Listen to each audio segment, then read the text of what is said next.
Quand je me balade sur les sentiers de randonnée et que je croise d'autres randonneurs traditionnels et qu'on discute de la marche légère, je me rends compte bien souvent qu'il y a énormément d'a priori, énormément de préjugés sur la marche légère. Je me rends compte qu'énormément de randonneurs associent facilement la légèreté avec l'inconfort, avec l'insécurité, avec le matériel qui va coûter plus cher.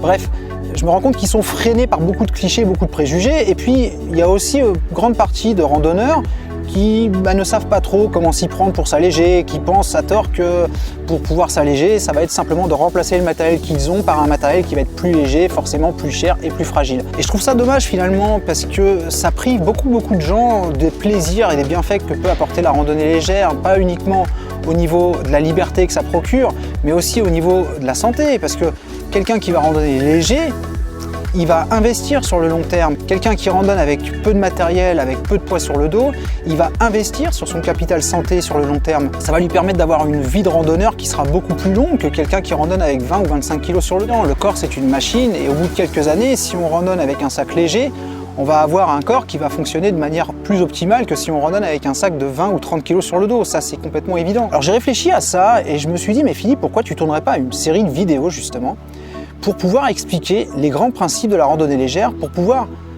mettre en ligne un genre de manuel en quelques étapes simples qui expliquerait aux gens comment faire pour pouvoir s'alléger de manière intelligente et de manière efficace. Et je vais débuter aujourd'hui cette série de vidéos qui va être axée sur les grandes étapes indispensables à mes yeux pour pouvoir s'alléger sur un premier principe qui va être « je pèse tout et je consigne tout ». Mais juste avant, générique.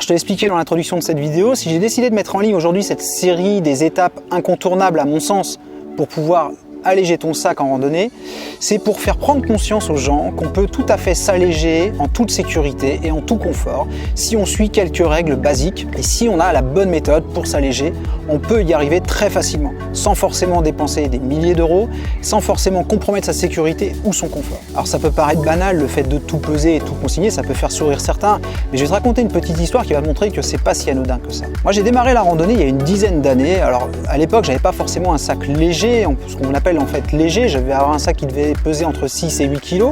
Il y a une dizaine d'années exactement, c'était en 2010 que j'ai fait ma première randonnée de plusieurs jours, c'était dans les Alpes de Provence.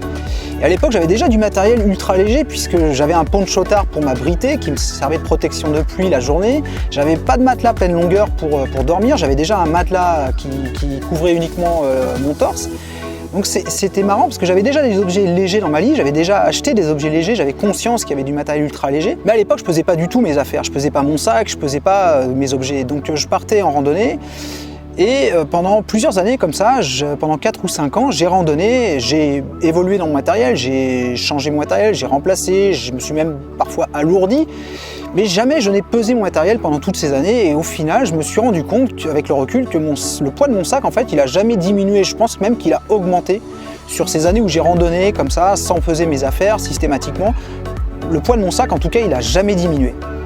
Et puis, j'ai vraiment commencé à alléger le poids de mon sac, à me rendre compte de l'importance du poids en fait, lorsque je me suis acheté une balance de précision. C'est le jour où j'ai acheté une balance de précision que j'ai commencé vraiment à perdre des grammes dans ma liste. Et c'est vrai que ça peut paraître complètement banal comme ça, mais le fait d'avoir une balance et le fait de peser systématiquement ces objets, ça va avoir plusieurs avantages. Le premier avantage, c'est qu'on va se rendre compte tout simplement qu'un gramme, c'est un gramme.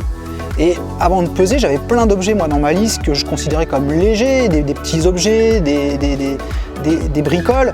Et je me disais en soi, de toute façon c'est tellement léger que ça compte pas. Donc j'en accumulais beaucoup, j'avais beaucoup de petits objets, mais au final on se rend compte que quand on a beaucoup de petits objets qui sont légers, c'est quelques grammes, plus quelques grammes, plus quelques grammes, etc. accumulés. Au final, ça finit par peser lourd tout ça dans le sac.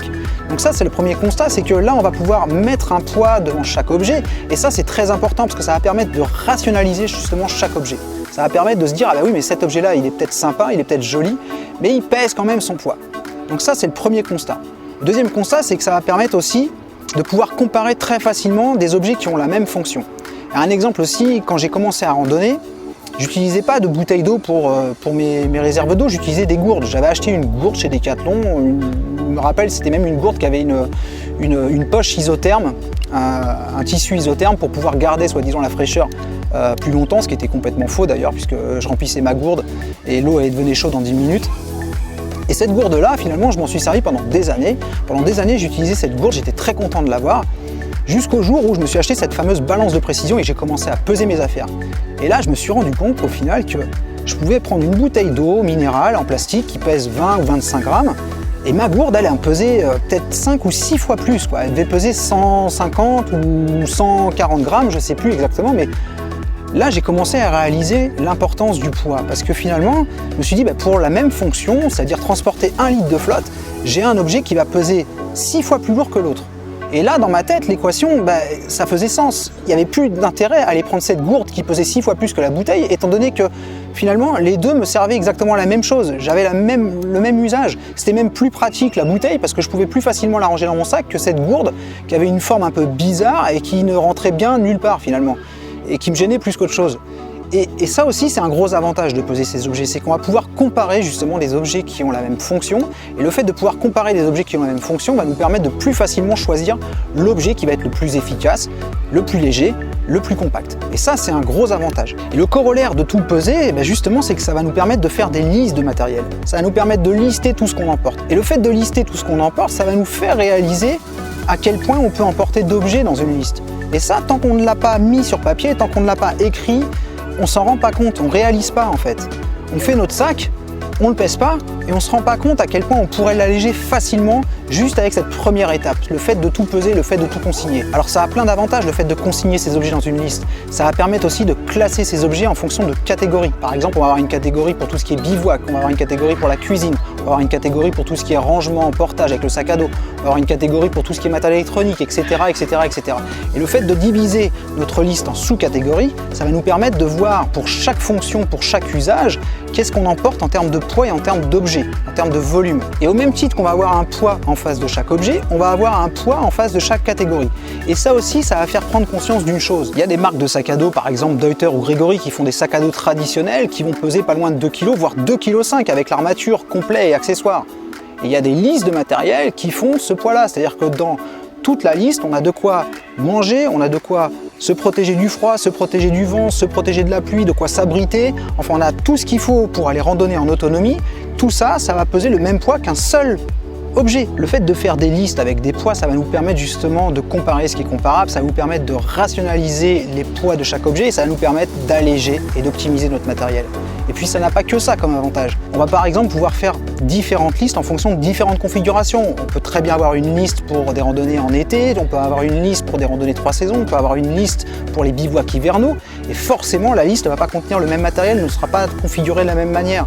Ça va nous permettre de plus facilement préparer notre sac quand on va partir en randonnée sans avoir forcément à tout peser puisqu'on aura déjà au préalable pesé chaque objet et donc ce sera beaucoup plus facile de savoir quel sera le poids de notre sac quand on partira se balader. En ce qui me concerne, c'est vraiment le jour où j'ai commencé à tout peser et à tout consigner, à créer des listes de matériel que j'ai vraiment commencé à m'alléger de manière efficace. Alors des balances de précision, tu peux en trouver sur des sites comme Amazon pour quelques euros seulement. Je te déconseille de prendre un modèle ultra sophistiqué, un modèle qui pèse au gramme près, c'est largement suffisant. Au moins tu auras une liste qui sera lisible et puis ça va permettre de faire des calculs de manière simple. Pour ce qui concerne les listes, alors soit tu as un ordinateur, une tablette, tu peux utiliser un tableur comme Excel tout simplement. Sinon il y a un site qui est très bien fichu, ça s'appelle Lighterpack, je te mettrai le lien dans le descriptif de cette vidéo. Ça permet de pouvoir facilement créer des listes en ligne de ton matériel et ça va te permettre d'avoir automatiquement des catégories en fonction de ce que tu utilises et puis tu auras des jolis graphiques qui vont te montrer la répartition de chaque sous-catégorie par rapport à l'ensemble de ta liste.